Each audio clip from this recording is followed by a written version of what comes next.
దేశాభిమానం అనేది మానవతా విలువలతో మిళితమైనప్పుడే నిజమైన సార్థకత పొందుతుందనే సందేశాన్ని ప్రజలకు ఇచ్చింది. ఆయన చూపిన విశ్వ బంధుత్వ మార్గంలో అన్ని మానవతా పుష్పలాగికలే పరిమళిస్తాయి, ఐకమత్య రాగాలు ప్రతిధ్వనిస్తాయి, స్వేచ్ఛ స్వాతంత్ర్యాలు ప్రతిబింబిస్తాయి. రవీంద్రుని దారి ప్రపంచ శాంతికి రహదారి. రవీంద్రుని దారి ప్రపంచ శాంతికి. మీ అందరి ఆలోచనలో నేను విశ్వమానవుని అనే ఒక భావన ఈ 4 మాటలు మీ మనసులో నేను కొద్దిగా కలిగిన నా ఈ ప్రసంగం కన్యత పొందింది.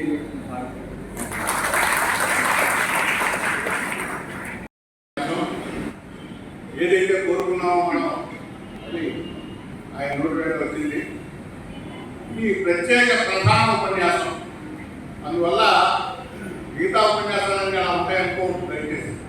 ఇప్పుడే పిల్లలు ఇప్పుడు నా పాటలు వస్తున్నాయి కొద్దిగా చాలా దూరం వెళ్ళాల్సిన వాడు ఉన్నారని చెప్పేసి.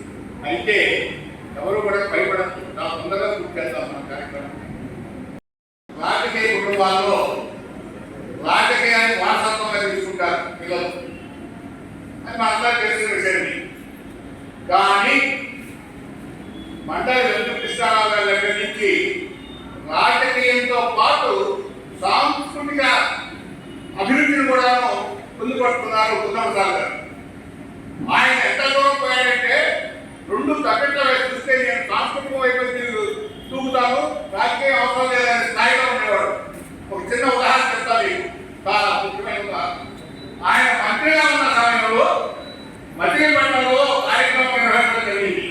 ఆ కార్యక్రమం నిర్వహణలో హఠాత్తుగా తుఫాను గాలి వచ్చింది, పెద్ద వర్షం వచ్చింది, మొత్తం పెట్టాల్సింది పడిపోయినాయి, కింద వేడిగా పడిపోయింది. సభ ఎక్కడ జరపాలో అర్థం కాని పరిస్థితిలో కొట్టుపెట్టాడు. ఆ సమయానికి ఆయన అక్కడ ఉన్న జిల్లా పరిషత్ చైర్మన్ నాగేశ్వరరావుతో మాట్లాడి ఆ హాల్ని ఇమీడియట్ గా తీసుకొని అందరినీ కూడా ఈ బస్సుల్లో వాటిల్లో వీళ్ళందరినీ కూడా ప్రయత్నం అక్కడ చేరవేశారు. అందరూ బాగానే ఉంది.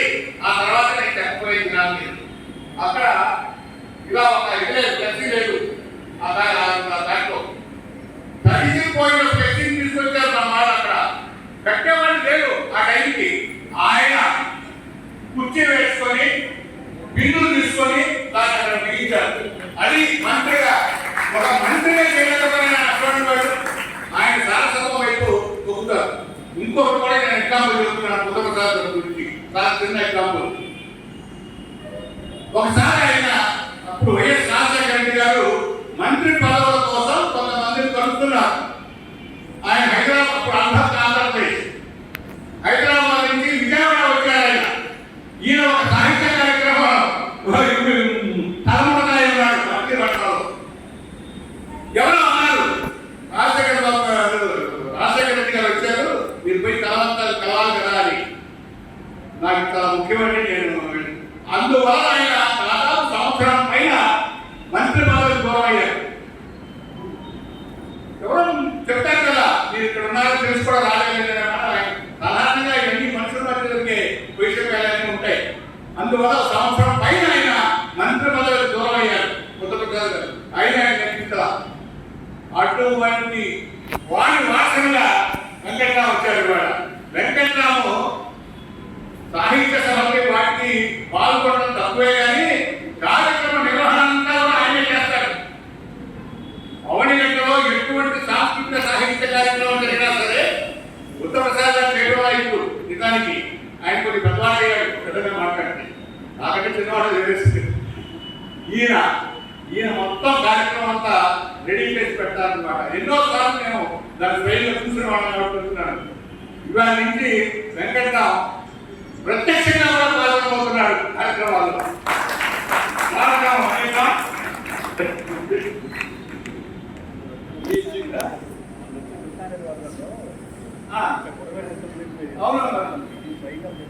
ప్రత్యక్షంగా అదే సేవా కార్యక్రమాలు చేస్తారు. నేను చెప్పే సాహిత్య కార్యక్రమాల ప్రవేశం, ప్రత్యక్ష ప్రవేశం, అరంగేట్రం మాట బాగుంది.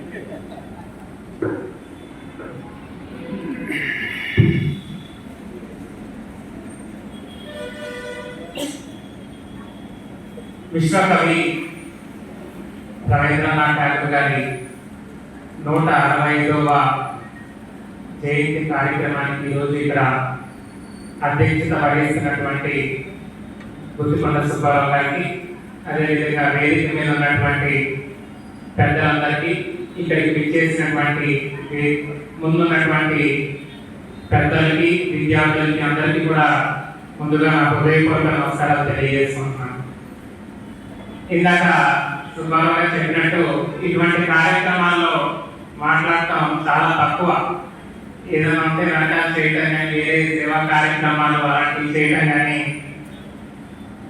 ఇది ఈ విధంగా ఇప్పుడు మాట్లాడటం, అది కూడా ఇప్పుడే ముఖ్యమైన సందేశాన్ని మన జేవి పూర్ణచంద్ర గారు ఇచ్చారు. వివరంగా మా రవీంద్ర గారి యొక్క జీవితంలో అనేక విశేషాలు, సందర్భాలని ఆయన వివరిస్తూ చాలా విషయాలను ఆయన ఈరోజు ఇప్పుడు ఇక్కడ మన ముందు పెట్టడం జరిగింది.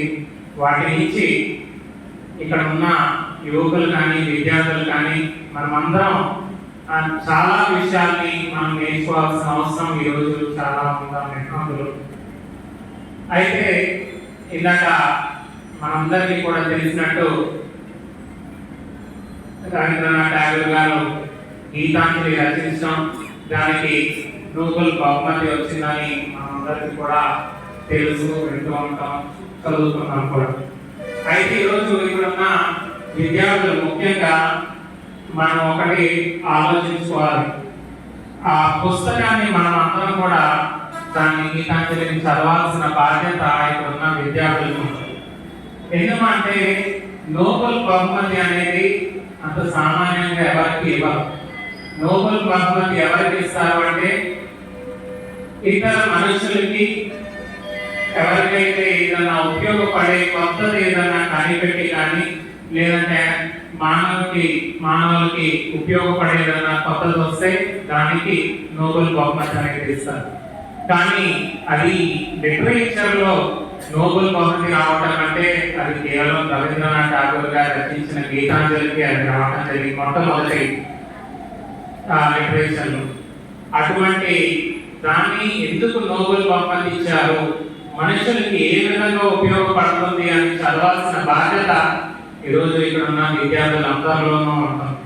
ఎందుకంటే ఇప్పుడు నేను చదవాలన్నా ఈరోజు జీవితం ఎలా అయిపోయిందంటే పొద్దున్న లేచినప్పటి నుంచి రాత్రి వరకు మనిషి పరిగెత్తడమే సరిపోతుంది, టైం చూసుకుంటూ పరిగెత్తి. అది కేవలం ఒక విద్యార్థులకి ఇప్పుడు మీకు మాత్రమే అది సరైన అవకాశం. తర్వాత మీరు కూడా మేము పెద్దయ్యాక చదువుదాం అనుకుంటే మళ్ళీ అది చదివే ఒక అవకాశం కూడా మీకు రాదు. కనుక ఈ చక్కని అవకాశాన్ని ఇటువంటి పెద్దలందరూ అనేక విషయాలు చెప్తున్నారు. వాటిని మనం అందరం కూడా స్ఫూర్తిగా తీసుకొని అటువంటి గొప్ప నవల లాంటి గొప్ప రచనలు మనం చదివే విధంగా మనం అందరం కూడా ముందుకెళ్లాల్సిన అవసరం ఈ రోజు ఇక్కడ ఉన్న విద్యార్థులందరికీ కూడా ఉందని చెప్పి ఈ సందర్భంగా నేను తెలియజేసుకుంటున్నాను. ఈ రోజు నిజానికి ముఖ్య అతిథిగా మండలి బుద్ధప్రసాద్ గారు వారు రావాల్సింది, కానీ అనుకోకుండా వారికి ఢిల్లీ వెళ్ళాల్సిన ఒక కార్యక్రమం వల్ల వారి రాని పక్షంలో మన కేశవరావు గారు పట్టుపట్టారు, నువ్వు రావాల్సిందే ఈరోజు. నేనేంటంటే నిజానికి అక్కడికి వచ్చి కూర్చొని సందేశం విందామా అని చెప్పి రావాలని అనుకున్నాను, కానీ ఆయన రేపు నువ్వు రావాల్సిందే, విద్యార్థులకి విషయాన్ని పంచుకోవాలి, మీరు కూడా కార్యక్రమాల్లో పాల్గొనాలని చెప్పి ఈరోజు వారు ప్రోత్సహించి. ఎందుకంటే వారు చేసే కార్యక్రమాలు అలాంటి. ఈరోజు విద్యార్థి వికాస వాహిని అని ఈరోజు విద్యార్థుల్ని ఒక ఆలోచించుకునే విధంగా ఈరోజు వారి కార్యక్రమాలు చేస్తున్నారు. ఎందుకంటే తల్లిదండ్రులకి కానీ, విద్యార్థులకు కానీ మంచిగా కౌన్సిలింగ్ ఇవ్వడం కానీ, అదేవిధంగా సెలవుల సమయంలో పోటీలు పట్టడం కానీ, అట్లా అనేక విషయాల్ని ఈరోజు విద్యార్థుల్లో మనం గుర్తించి వారిలో ఉన్న టాలెంట్ని బయటకు తీసుకురావాలి. అదేవిధంగా అనేక విషయాల్ని వారు కూడా తెలుసుకోవాలి. ఎందుకంటే కేవలం ఈరోజు పాఠ్య పుస్తకాలలో ఉన్నటువంటి సబ్జెక్ట్ నేర్చుకుంటే సరిపోదు. ఈరోజు మనం బయటకు వస్తే అనేక రకాలుగా ఈరోజు జరుగుతున్నాయి, అవన్నీ కూడా మనకి పాఠ్య పుస్తకాల్లో.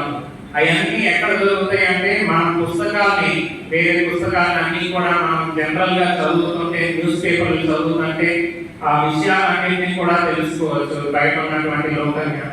అటువంటిది ఈరోజు ఈ సంస్థ కేశవరావు గారు స్థాపించినటువంటి ఈ సంస్థ ఈరోజు విద్యార్థుల్లో తీసుకెళ్లాలి, ఇటువంటి సందేశాలని, అనేక విషయాలను తెలియపరచాలని చెప్పి ఈరోజు వారి తల్లిదండ్రులకి, అదే విధంగా విద్యార్థులకి ఇటువంటి కార్యక్రమాలు చేయడం, ఈరోజు ఈ కార్యక్రమంలో పాల్గొనే అవకాశం నాకు కూడా దొరకడం చాలా అదృష్టంగా భావిస్తూ ఈ అవకాశం ఇచ్చిన పెద్దలకి మరొకసారి ధన్యవాదాలు తెలియజేసుకుంటూ సెలవు తీసుకుంటున్నాను.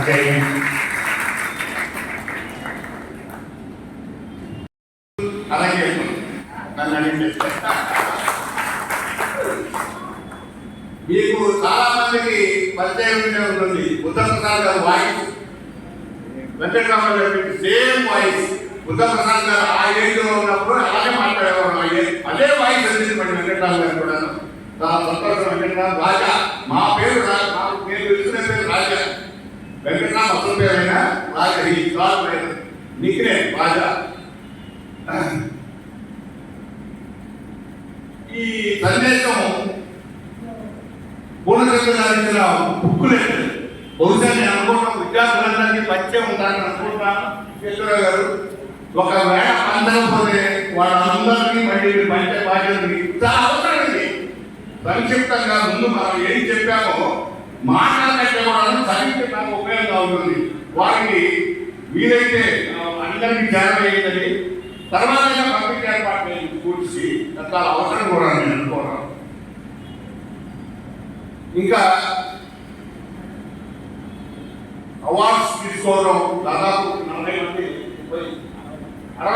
60 మందికి అవార్డ్స్ ఇవ్వాలి కాబట్టి చాలా కార్యక్రమం వీళ్ళందరూ ఎదురు చూస్తున్నారు. బోర్డు అంత దూరం నుంచి వచ్చారు పాపం. దాదాపు 100 కిలోమీటర్లు 150 కిలోమీటర్ల దూరం నుంచి కూడా వచ్చిన స్టూడెంట్స్ ఉన్నారు ఇక్కడ. అందువల్ల నేను ఏమనుకోవద్దు, మిగతా వస్తారు చక్కచక్కగా లాగించాలి. నేను కొంచెం అధ్యక్షుడిగా కొంచెం అధికారాన్ని ఉపయోగించుకొని తప్పనిసరిగా మీ మీద ఒక 5 నిమిషాలు మాత్రమే టైం లిమిట్ పెడుతున్నాను. మీరు నన్ను ఇటువంటి లోపల నేను కాదాలను క్షమించండి. ముఖ్యమంత్రిగా వారి కుటుంబాన్ని నేను మనసారా వాదిస్తున్నాను. ప్రస్తుతం మాత్రం ఏర్పాటు చేసినటువంటి సభకి అధ్యక్షుడిగా ఉన్న గుర్తుపల్లి సుబ్బారావు గారు, మరి ఆయన మాట శిరోధారి చంద్ర గారు, వెంకటరామన్, మరి బుద్ధప్రసాద్ గారి తనయుడు, మరి ముఖ్యంగా కేశవరావు గారు. కేశవరావు గారు అంటే మాకు చిన్నప్పటి నుంచి రిలేషన్ దగ్గర ఇదే ఉంది. అంటే ఆయన వృత్తిపరంగా జనరల్ మేనేజర్ పోస్ట్ డిపార్ట్మెంట్ పెట్టారు. మేమేమో కొంచెం చిన్న వయసులోనే టీచింగ్ ప్రొఫెషన్కి వచ్చేసాను. 84 నుంచి నేను విజయవాడ హాస్పిటల్కి సిద్ధార్థ పీఈడి కాలేజ్ లెక్చరర్గా, ప్రిన్సిపల్గా, మాంటెసోరీ సిద్ధార్థ, తర్వాత నాగార్జున యూనివర్సిటీ అన్ని పరిచయం. మరి ఆ వ్యక్తులు ఈ 7 సంవత్సరాలు నాకు కూడా ఒక కనిపించట్లేదు. ఆ విషయానికి వస్తే ఇక్కడ మనకి 3 తరాల మనుషులు, విద్యార్థులు, తల్లిదండ్రులు, జీవితాన్ని చదివేసినటువంటి విజ్ఞానవంతులు అనే ఈ ఉన్నటువంటి వాళ్ళందరికీ కూడా, నాకంటే పెద్దవాళ్ళందరికీ నమస్సుమాంజులు, చిన్నవాళ్ళందరికీ ఆశీర్వాదాలు. విషయానికి వస్తే మనకి విశ్వకవి రవీంద్రనాథ్ ఠాగూర్ చెప్పిన విషయాలు చాలా చెప్పారు. ఒక్క విషయం నేను ప్రస్తావిస్తాను. ఆయన చెప్పేటటువంటిది ఒక విషయం ఏంటంటే, a school of practice is much more better than 20,000 times than reading. ఎంత చదివినా కూడా అందులో ఒక చిన్న స్కూల్ ప్రాక్టీస్ చేసి అంటే 20 గంటల ఇది చదివిన దానికంటే ఒక్క స్కూల్ ప్రాక్టీస్ చేయమని చెప్పి, ఇప్పుడు ఇంతమంది భక్తులు చెప్పిన దాంట్లో అన్ని ఆచరణలో పెట్టలేము, కానీ ఏది ఆచరణలో పెట్టాలి అనేది నిర్ణయించుకోవాల్సింది మీరు. ఏదైనా ನೀವು చేయగలిగితే ఆచరణలో పెట్టాలి. నేను ఒక 4 విషయాలు ప్రస్తావిస్తాను. ముఖ్యంగా విద్య అనేది పరుగులు పెట్టి మార్పుల కోసం ఉద్యోగాల కోసం వెంటాడేటటువంటిది కాదు. మనకి విద్య అనేది మేధా సంస్కృతిని పెంచాలి, మేధస్సుని పెంచాలి, మేధస్సుని పెంచాలి. అంతేకాని అది ఎంతసేపు దాన్ని మెమరీని కాదు, మేధా సంపత్తిని, మేధా సంస్కృతిని పెంచాలి. Education enables to provide intellectual culture అనే పదం వాడతాం. మేధా సంస్కృతిని పెంచాలి. అది విద్యార్థులు కొంచెం ఆలోచిస్తే తెలుస్తుంది. మనకి మేధస్సులో ఆ తెలివితేటలను పెంచుకోవాలి.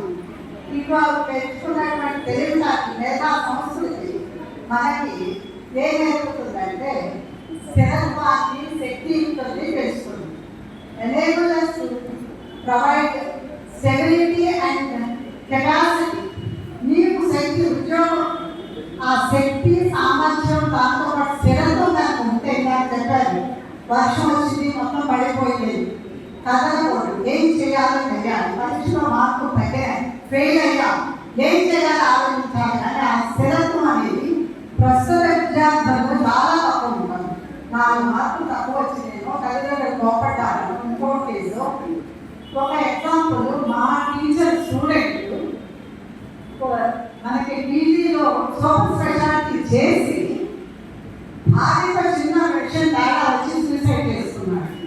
ఏమున్నారు తల్లిదండ్రులు, జీవితాన్ని ఎలా గడపాలి అది మీకు ఇప్పటి నుంచే తెలియదు. క్లాస్ లో టీచర్ కోపడితే చెప్పండి, నా తప్పులు ఏదో ఎలా చెప్పాలో నేర్చుకోండి. అంతేగాని టీచర్ కోపడాలి, స్కూల్ మానేయడం, తల్లిదండ్రులతో టీచర్ ఎదుర్కోవడం చెప్పడం కాదు. మనకి స్థిరత్వం, శక్తి సామర్థ్యాలను పెంచేది విషయం. అది ఎక్కడ నేర్చుకుంటారు? టీచర్ నేర్పుతారా, వికాసంగా వాడిని నేర్పుతుందా, ఇంకొకటి నేర్పుతుందా, పద్ధతులు నేర్పుతాయా, ఇంకొకటి నేర్పుతాయా నేర్చుకోండి. స్థిరత్వం మన జీవితంలో స్థిరంగా ఉండాలి. శక్తి ఏమి సంపాదించినట్టు ఏ రకమైనటువంటి సర్టిఫికేట్ లేకపోయినా వంటలు 1 కోట్ల రూపాయలు సంపాదిస్తున్నారు. నేను ఇదే చెప్తున్నాను. లాస్ట్ 39 years చీర మీద ఒక ఎంబ్రాయిడరీ చేసి రోజుకు 1000 రూపాయలు సంపాదిస్తే ఇంత చదువుకొని నాకు 5,000 చీర వచ్చింది అని ఎందుకు బాధపడాలి? నీ శక్తి పెంచుకో, నీకు తగిన ఉద్యోగం వస్తుంది. నాకు డిగ్రీ ఉంది అంటే రాదు. డిగ్రీ న్యూస్ పేపర్ వాడు కూడా మనడు, ఎందుకంటే అది వాడికి అమ్ముడు పోదు. న్యూస్ పేపర్ వాడుకుంటే న్యూస్ పేపర్ నుంచి పక్కన కాదు తీసి పక్కన పడేస్తాడు. తీసుకోలేదు మీరు చెప్పండి. మన న్యూస్ పేపర్ అమ్మేటప్పుడు ఆ ఉండేటువంటి కాదు ఇటువంటి కొంచెం మందంగా పక్కన పడేస్తాడు. మన డిగ్రీలో కూడా మనకి శక్తి లేకపోతే ఉపయోగం లేదు.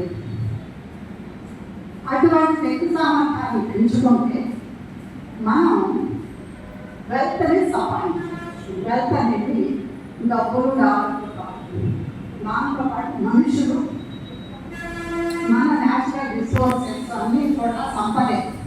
మన సంపద, నాకు సంపద ఏంటి అంటే 100 మంది పిల్లలు ఈరోజు నన్ను మా టీచర్ ఇది అని చెప్పుకుంటే నాకు చాలు. బిల్డింగ్ అక్కర్లేదు, ఏమి అక్కర్లేదు, అదే చాలు. మీరు ఏది అడిగినా నేను ఈరోజు చేయడానికి రెడీగా ఉన్నానని చెప్తాను. మీకు కూడా అదే చెప్తాను. ఏ అవసరమైనా సరే మనకి మన శక్తి సామర్థ్యాలతో సంపాదిస్తే ఆ సంపాదన ధర్మాన్ని రక్షిస్తుంది. ధర్మ మార్గం, వెల్త్ ఎనేబుల్స్ టు పర్ఫార్మ్ ధర్మ అంటాం. ధర్మం అంటే కొంచెం లోతుగా ఉంటాయన్నా స్టూడెంట్స్కి కొంచెం పదం అర్థం చేసుకోండి, అర్థమయ్యే భాషలో చెప్తున్నాను అనుకుంటున్నాను. లేదా తల్లిదండ్రులకి తెలుసు. ధర్మాన్ని పాటిస్తే అది మన జీవితాన్ని నడిపించేస్తుంది.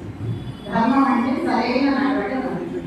దానికి డెఫినేషన్ ఒక్క సంస్కృతిలో వచ్చేసి ఏ భాషలోనూ సరైన పదం లేదు. ధర్మాన్ని కనుక మనం పాటించగలిగితే మన జీవితాన్ని నడిపిస్తుంది. ఇంకా దానికి ఏ ఉండడం కాదు, పట్టుకునే శక్తి వస్తుంది. కొట్టుకుపోతుంటే ఒకదాన్ని పట్టుకుని కొట్టుకు చేయడానికి వస్తుంది. పడిపోతుంటే పై చెట్టుకోమని పట్టుకోవాలని ఆలోచన వస్తుంది. ఏదైనా సరే అటువంటి నడవడి మనం తెచ్చుకోవాలి. పెరిగిన తర్వాత మళ్ళీ సొసైటీకి చేయవలసినటువంటి బాధ్యత ఉంటుంది. అది విపరీతంగా ఎంతసేపు విన్నా వినాలని అనిపిస్తుంది నాకు. సమయం అన్నిటికంటే కూడా చాలా విలువైంది, మీ అందరికీ తెలిసిన విషయం. అందువల్ల నేను దేశ నిలబడాల్సి వచ్చింది తప్ప. ఇంతకుముందే తొల్లపాటి గారు ఒకసారి నాకు ఒక పిలిపించారు, వీడు రాక్షస అధ్యక్షుడు అన్నాడు. అధ్యక్ష రాక్షసుడు అని ఇచ్చాడు ఆయన ఒక బిల్లు. అట్లాగే నేను రాక్షసుడిని ఆ విషయంలో కొంచెం తప్పదు. డాక్టర్ శేషశ్రీ గారు మనందరం పనిచేస్తే సిద్ధార్థ మహిళా బీడీ కళాశాల ప్రిన్సిపాల్ గా అంటే ఉన్నారు. వారిని సంక్షిప్తంగా సందేశం ఇవ్వాల్సిందిగా కోరుతున్నాను.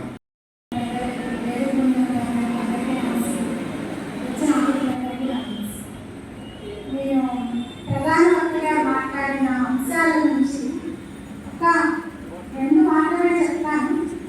మనకి ఈ సృష్టి మొదటి నుంచి కూడా ప్రతి ఒక్కరికి దీని గురించిన ఆలోచన మొదలైనప్పుడు తెలియకుండానే ఒక థాట్ ప్రాసెస్ అనేది వచ్చింది. దాన్ని మనం స్కూల్స్ ఆఫ్ థాట్ రిజల్ట్స్ అంటాం. ఇక్కడ రవీంద్రన్ గురించి చెప్పాలంటే ఆయన 2 రకాల మనకి వచ్చింది, ఆధ్యాత్మికవాది, ప్రకృతివాది. ఆధ్యాత్మికవాదిగా ఆయన ఏం చెప్తారంటే మనిషి అహం బ్రహ్మాస్మి. ప్రకృతివాదిగా ఏం చెప్తారంటే ఈ సృష్టి అంతా ఉన్నది ప్రకృతే, అందులో మనిషి కూడా ఒక భాగం. ఇవన్నింటి యొక్క కలపోతంగా మనం తీసుకున్నట్లయితే న్యాచురలిజం ఏం నమ్ముతుందంటే మనిషి సర్జనుడు అని నమ్ముతుంది. ఆధ్యాత్మికవాదులు అహం బ్రహ్మాస్మి అంటే మనిషిలో పూర్తిగా భగవద్గీత ఉన్నది.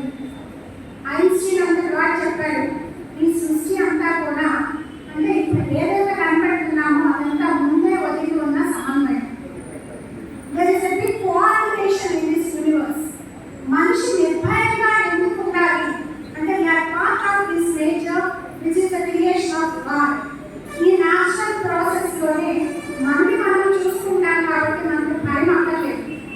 నాలెడ్జ్ ఇస్ ఫ్రీ, ఎందుకంటే we are born to learn. మనం పుట్టిందే నేర్చుకోవడానికి. అది చేసే ఒక మెథడ్ మాత్రమే, మనిషికి మాత్రమే సొంతం.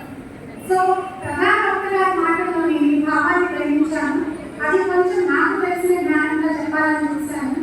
ఈ కార్యక్రమాన్ని ఏర్పాటు చేయడం అన్నది నిజం చెప్పాలంటే చాలా చాలా హై లెవెల్ కింద తీసుకోవాలి మనం ఈ ప్రోగ్రామ్. ఇప్పటిన్న పరిస్థితుల్లో మళ్ళీ రవీంద్రన్ గురించి చెప్పుకోవాలి అనే ఒక thought process itself is very great. నాకు అవకాశం ఇచ్చిన పెద్దలందరికీ నమస్కారం.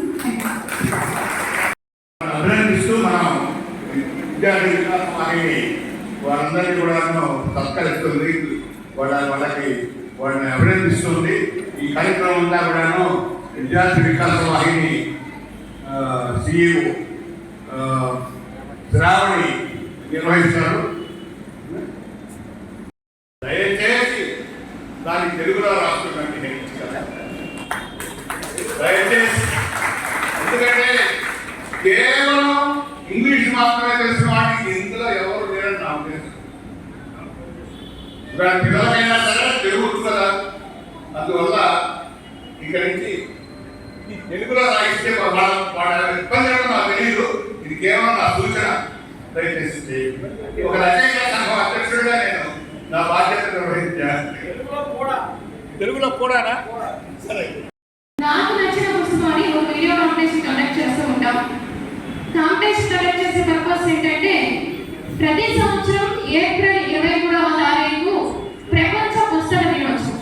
ఆ రోజు షేక్స్పియర్ గారి బర్త్డే యానివర్సరీని పురస్కరించుకుని ప్రపంచ పుస్తక దినోత్సవ కార్యక్రమాన్ని నిర్వహించుకుంటాం. ఆ కార్యక్రమం సందర్భంగా ప్రతి సంవత్సరం నాకు నచ్చిన పుస్తకాన్ని కాంపిటీషన్ కండక్ట్ చేస్తాం. అయితే ఈసారి ఆ టైటిల్ మార్చి విద్యార్థులకి పుస్తకాలుగా చెందిన రచయితల పేర్లు కొంతవరకైనా తెలుస్తాయనే ఉద్దేశంతో పుస్తకాలు రచయితలు అనే పోటీ నిర్వహించడం జరిగింది, అంతర్జాల పోటీ. ఈ పోటీలో K Satyamanvith inter first year, SR junior, Nagadurga degree first year, KVR college, P Mohan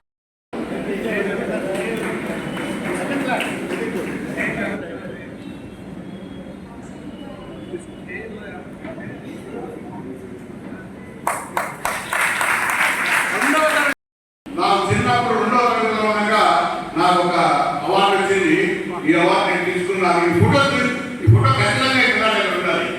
ఒక 60 ఏళ్ళ తర్వాత 50 వయసు తర్వాత మొదటి స్మృతులు ఉంటాయి కొన్ని, అందులో ఇది ఖచ్చితంగా ఒక ఫోటో తీసుకుంటే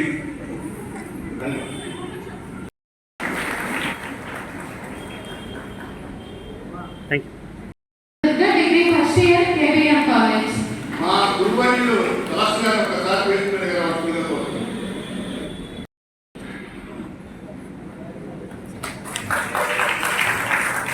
ఓకే, థ్యాంక్ యూ సార్.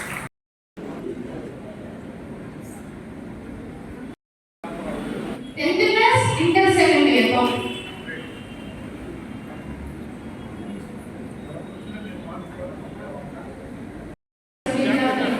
రెడీగా ఉండాల్సిందిగా కోరుకుంటున్నాను.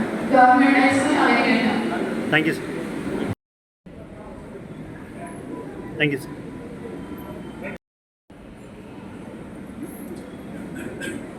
ఓకే. గానపాడు ఎస్ మేఘన. Okay sir.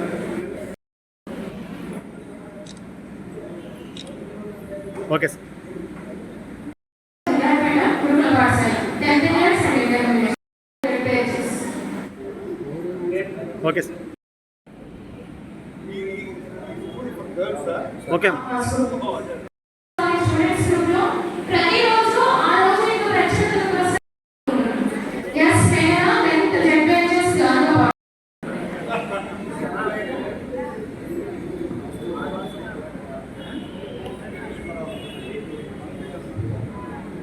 Government high school Avanigadda Nalluri Joel. Government high school Avanigadda N Avi. Government high school Avanigadda N Roja. N Roja. తదుపరి జిల్లా పరిషత్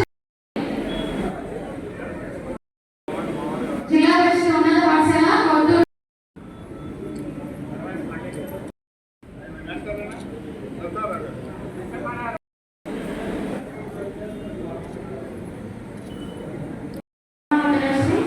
సాయి కృష్ణ వడ్డు వెంకటవారి జి కీర్తన.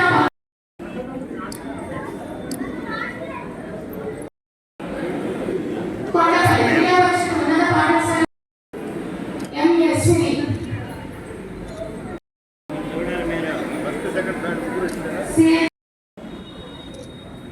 ఎం దేవిప్య. అభివృద్ధి పల్నాడు. షేక్ సైదు అభివృద్ధి.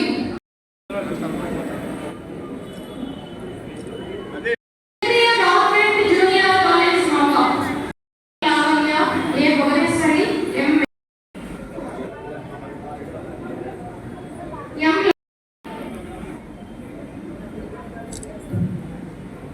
మేఘన. K Venugopal B బాలడి.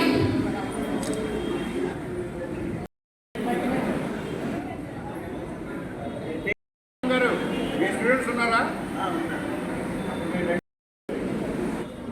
కే జరీషా. పుస్తకం వెనకాల పెట్టేసి గవర్నమెంట్ ముందు పెట్టండి. కే జరీషా.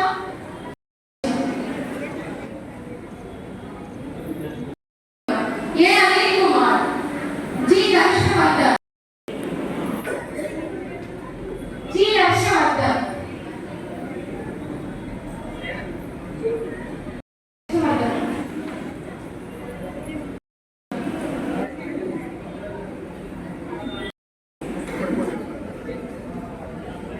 మున్సిపల్ కార్పొరేషన్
ఈ కీర్తి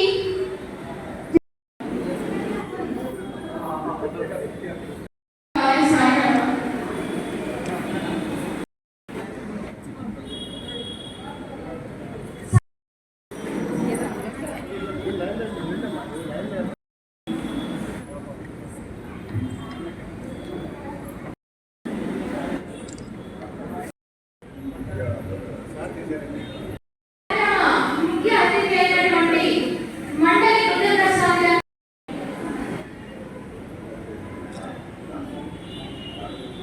సార్ గారు ఇటు చూడండి పూర్ణచంద్ గారు, ఇప్పుడు ఇది ఏంటి ఫోటో డాక్టర్ గారు ఇటు చూడండి. పుట్టున్నప్పుడు ఎందుకు ఓకే సార్ రైట్.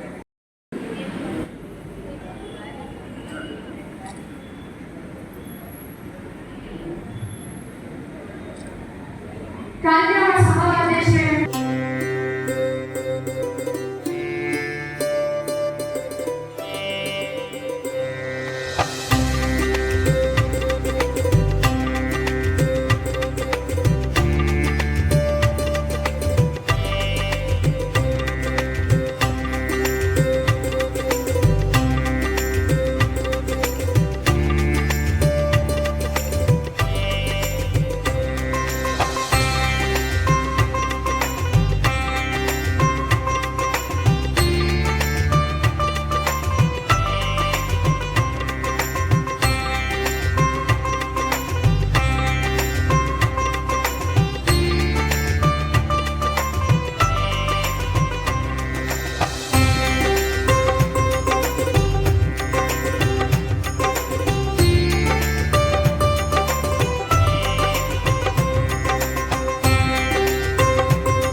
పూర్వ